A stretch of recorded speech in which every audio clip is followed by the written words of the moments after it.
Mahasiswa mengaku polisi menculik dosen di Pontianak, sekap dan aniaya korban di dalam mobil. Ini dugaan motifnya. Peristiwa ini terjadi di Jalan 8 Kelurahan Siantan Hulu, Kecamatan Pontianak Utara, Kota Pontianak, Kalimantan Barat pada Jumat 3 Maret sore.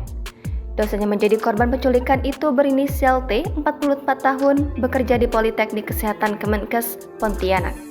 Dikutip dari Kompas.com, para pelaku merupakan mahasiswa dari kampus lain. Kasetreskrim Polresta Pontianak, Kompol Tri Prasetyo menyampaikan saat ini pihaknya telah mengamankan dan menetapkan 7 orang tersangka, yakni berinisial Z, S, A, D, R, V, dan G. Tri menjelaskan penculikan itu bermula saat korban bersama istrinya sedang mengendarai mobil dan tiba-tiba dihentikan para pelaku yang juga membawa mobil. Para pelaku yang mengaku sebagai polisi kemudian memasukkan korban dengan paksa ke mobil mereka.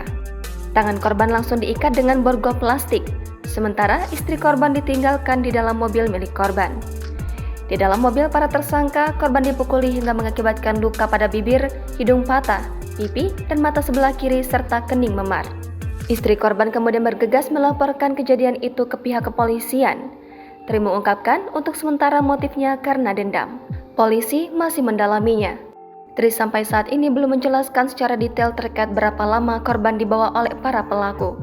Dalam kasus tersebut, kepolisian mengamankan 1 unit mobil warna hitam yang diduga pelaku dan sebuah borgol plastik. Atas perbuatan tersebut, ketujuh tersangka dijerat pasal 170 KUHP. Humas Poltekkes Kemenkes Pontianak, Dahliansyah mengaku tak mengetahui secara pasti kejadian penculikan dan penganiayaan tersebut.